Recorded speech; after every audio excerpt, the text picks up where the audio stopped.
Chapter 8 સાહેબ બધા જોડાઈ ગયા છે. વિદ્યાર્થી મિત્રો, આ એકમમાં શિક્ષક અને વિદ્યાર્થીઓ વચ્ચેનો સંવાદ છે, જેમાં સાચી કેળવણી અંગેની માહિતી અલગ અલગ રીતે રજૂ કરવામાં આવી છે. મોબાઈલ, કોમ્પ્યુટર, લેપટોપ, ટેબ્લેટમાં ઇન્ટરનેટના માધ્યમથી લાલચ, છેતરપિંડી, ધાકધમકી, નાણાકીય ફ્રોડ, અપમાનજનક ભાષાનો ઉપયોગ કરવો, પાસવર્ડ કે ડિજિટલ ડેટાની ચોરી કરવી તેને સાયબર ક્રાઇમ કહેવામાં આવે છે. વર્તમાન યુગમાં સાયબર ક્રાઇમથી બચવા શી સાવધાની રાખવી જોઈએ એ જણાવવામાં આવ્યું છે. તો ચાલો આજે આપણે શિક્ષક વિદ્યાર્થી સંવાદ દ્વારા આપેલ શિક્ષણ અને સામાજિક મુદ્દાઓને સમજવાનો પ્રયાસ કરીએ. વર્ચ્યુઅલ ઓનલાઈન મિટિંગમાં વર્ગ શિક્ષક શ્રી બધા વિદ્યાર્થીઓને જોડાવા માટે આમંત્રણ આપે છે. એક પછી એક બધા વિદ્યાર્થી જોડાતા જાય છે. તે દરમિયાન શિક્ષક વિદ્યાર્થીઓ સાથે અનૌપચારિક વાતો કરે છે. શિક્ષક: ચાલો ભાઈ, ફટાફટ જોડાઈ જાઓ. મનન: બેટા મજામાં? મનન: હા સર, હું મજામાં છું. તમે કેમ છો? અને સર, વિવાન કદાચ આજે નહીં જોડાય. શિક્ષક: કેમ? મનને કહેતો હતો કે દવાખાને જવાનું છે. શિક્ષક: ઓહ, બીમાર પડ્યો છે? એટલામાં શિક્ષક વિવાનને ઓનલાઈન જુએ છે. અરે વિવાન, તું તો દવાખાને જવાનો હતો. વિવાન: હા સર, મને તાવ આવે છે અને પેટમાં દુખે છે. મમ્મી સાથે દવાખાને જઈને દવા લઈ આવ્યો. શિક્ષક: બીમારીનું કંઈ કારણ જાણવા મળ્યું? ચકુ: સર, વડાપાઉં ને પિઝા એ બહુ ખાય છે હો. ચકુ હસે છે. વિવાન: જાને રહેવા દે. ચકુ: સાચું કહું છું સર. એની મમ્મી મારી મમ્મીને કહેતી હતી કે વિવાન ફાસ્ટ ફૂડ ખૂબ ખાય છે. શિક્ષક: વિવાન, આ વાત બરાબર નથી. નિયમિત દવા લે અને જલ્દી સાજો થઈ જા. અને તમે બધા સાંભળો, ફાસ્ટ ફૂડ આપણા શરીર માટે હાનિકારક છે. એનાથી ઓવરવેઇટ અને બીજા અનેક રોગો થાય છે. વળી તે શરીર માટે પોષક ખોરાક નથી. વિવાન: પણ સર, બજારમાં તો આ જ વસ્તુ મળે છે, તો બીજું શું ખાવું જોઈએ? શિક્ષક: આપણે લીલા શાકભાજી અને ફણગાવેલા કઠોળ ખાવા જોઈએ. વિજ્ઞાનમાં ભણવાનું આવે છે ને? વિવાન: સર, આ ચકુ પણ તૈયાર પડીકા રોજ નાસ્તામાં લાવે છે. શિક્ષક: ચકુ, આ બરાબર નથી. આપણી શાળાનો નિયમ તો ખબર છે ને? નાસ્તામાં શાક અને રોટલી જ લાવવાના. આપણે મિલેટ્સ ખાવું જોઈએ. મનન: મિલેટ્સ એ વળી શું? શિક્ષક: મિલેટ્સ ધાન એટલે કે બાજરી, બંટો, જુવાર, રાગી અને સામો જેવા જાડા ધાન્ય.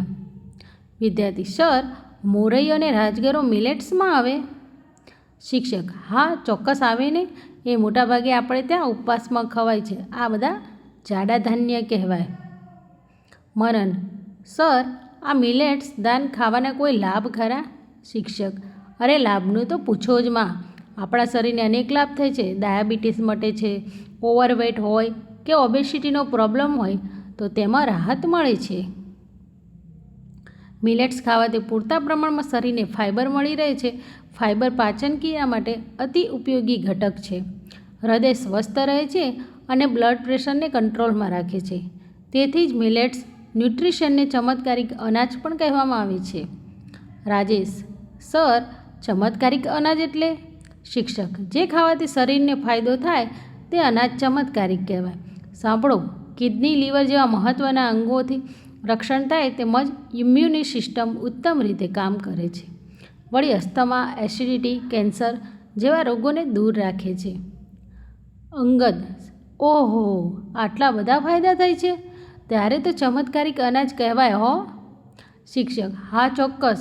ચાલો સાહેબ, બધા જોડાઈ ગયા છે. સાલેહા: સર, કોઈકના મોબાઈલના રિંગ વાગી. હા, સારું યાદ આવ્યું. ભાઈ રાજેશ, તારી મમ્મી ફરિયાદ કરતી હતી કે તું મોબાઈલમાં બહુ ગેમ રમે છે અને મોબાઈલમાં સમય વેડફતા હોવાને કારણે હોમવર્ક લખવાનું બાકી રહી જાય છે. શિક્ષક: બ્રિજેશ: હા સર, એ જ્યારે જોઈએ ત્યારે મમ્મીનો મોબાઈલ રમતો હોય છે. મમ્મી ના પાડે પછી પપ્પાનો મોબાઈલ લે છે. બધા હસે છે. રાજેશ શરમાઈ જાય છે. શિક્ષક: બસ બસ, હવે હસવાનું બંધ કરો.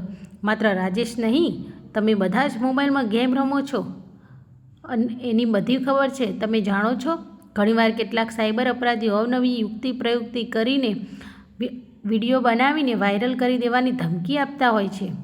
આવી સ્થિતિમાં 1930 નંબર પર ફોન કરીને સાયબર ક્રાઇમ બ્રાન્ચમાં ફરિયાદ નોંધાવવી જોઈએ. રાજેશ: સર, આ સાયબર ક્રાઇમ બ્રાન્ચ એટલે શું? શિક્ષક: તે પોલીસ વિભાગની જ એક શાખા છે. જેટલા પણ ઓનલાઈન ગુના થાય છે અથવા છેતરપિંડી થાય છે તે માટે સાયબર ક્રાઇમ વિભાગ કામ કરે છે. સલીમ: અરે સર, મને યાદ આવ્યું. અમારા પડોશમાં રહેતા નિવૃત્ત બહેન પર ફોન આવ્યો કે તમારા મોબાઈલમાં OTP આવ્યો છે, તે આપો, નહીં તો તમારું બેંક ખાતું બંધ થઈ જશે. અને બહેને તરત જ OTP one time password number આપી દીધો અને ગણતરીની મિનિટમાં જ તેમના બેંક એકાઉન્ટમાંથી 50,000 રૂપિયા ઉપડી ગયા. બોલો. શિક્ષક: હા, તારી વાત સાચી છે. આવા બનાવો બનતા રહે છે. આપણે સાવચેતી રાખવાની જરૂર છે. કોઈપણ સંજોગમાં કોઈને પણ OTP આપવો નહીં કે બેંકનો એકાઉન્ટ નંબર પણ આપવો નહીં. RBI કહે છે તેમ સતર્ક બનો, જાણકાર બનો. બધા જ વિદ્યાર્થીઓ એકસાથે બોલે છે, સતર્ક બનો, જાણકાર બનો. શિક્ષક: બહુ સરસ. હવે મને પ્રોમિસ આપો કે ગેમ રમવાની સદંતર બંધ. મોબાઈલનો ઉપયોગ જરૂર પૂરતો ને વિવેકપૂર્ણ કરવામાં આવે તો ઘણો અસરકારક બની શકે છે. અતિ સર્વત્ર વર્જ્યતે. એ મુજબ કોઈપણ વસ્તુનો અતિરેક નાશનું મૂળ છે. આપણી શાળામાં પહેલાં ભણતો એક હોશિયાર વિદ્યાર્થી મુનાફ મોબાઈલમાં ખૂબ ગેમ રમતો થઈ ગયો, જેથી તેનું રિઝલ્ટ ખૂબ જ નબળું આવેલું અને પછી એ રડવા માંડેલો. ત્યારે સૌએ કહેલું, અબ પછતાએ હોત ક્યા જબ ચિડિયા ચુગ ગઈ ખેત. એટલે ભણવામાં ધ્યાન આપો ભાઈ. મોબાઈલ, ટીવી અને કોમ્પ્યુટરનો ખપ પૂરતો જ ઉપયોગ કરો. બધા એકસાથે: હા સર, પ્રોમિસ. મેરી: જેને પોતાનું કેરિયર બનાવવાનું હોય તેણે સોશિયલ મીડિયાનો સમજપૂર્વક ઉપયોગ કરવો જોઈએ ને સર? શિક્ષક: હા, બરાબર. જુઓ, અમે ગઈકાલે અમારા રિલેટિવને ત્યાં બેસવા ગયેલા. એમના 2 બાળકોમાં નાના બાળકનું તોફાન અમે જોયું. ઘટના એમ બની કે એની મમ્મીએ બાળકને કહ્યું કે મહેમાન આવ્યા છે તો તું એમના પીવા માટે પાણી લાવ. એ મોબાઈલમાં ચેટિંગ કરતો હતો એટલે પહેલે તો એણે સાંભળ્યું જ નહીં. મમ્મી જોરથી બોલી એટલે એણે ખીજાઈને મમ્મીને ના પાડી દીધી, જેથી એના પપ્પા એના પર ગુસ્સે થયા તો એ મોબાઈલ લઈને અંદરના રૂમમાં જતો રહ્યો. હવે બોલો, આ બાળકની જગ્યાએ જો તમે હોત તો તમે શું કરત? ચકુ: સર, હું મોબાઈલ બાજુમાં મૂકીને મમ્મીનું કહ્યું માનત, એટલે કે મહેમાનો માટે પાણી લઈ આવત. શિક્ષક: શાબાશ બેટા. શિક્ષક: હંમેશા મમ્મી પપ્પાની વાત માનવી જોઈએ. મમ્મી પપ્પાનું કહેવું ન માનનાર બાળકો જીવનમાં કદાચ સફળ ભલે થાય પણ સુખી થતા નથી. મમ્મી પપ્પા અને શિક્ષકો હંમેશા આદરને પાત્ર હોય છે. ઘરના તમામ વડીલોનું માન જાળવવું એ આપણી નૈતિક ફરજ છે. ઘરમાં દાદા દાદી હોય, કાકા કાકી હોય, દરેકનું માન જળવાવું જોઈએ. કોઈ મહેમાન આવ્યા હોય તો તેમને આદર કરવો, માન આપવું અને યોગ્ય સરભરા કરવી એ આપણી ફરજ છે. કેટલાક ઘરમાં તો મહેમાન આવે ત્યારે ઘરના બાળકો ચરણ સ્પર્શ કરતા હોય છે. વડીલોને પગે લાગવું એ સંસ્કારી હોવાની નિશાની છે. ભારતી કહે: સર, હું એમ જ કરું છું.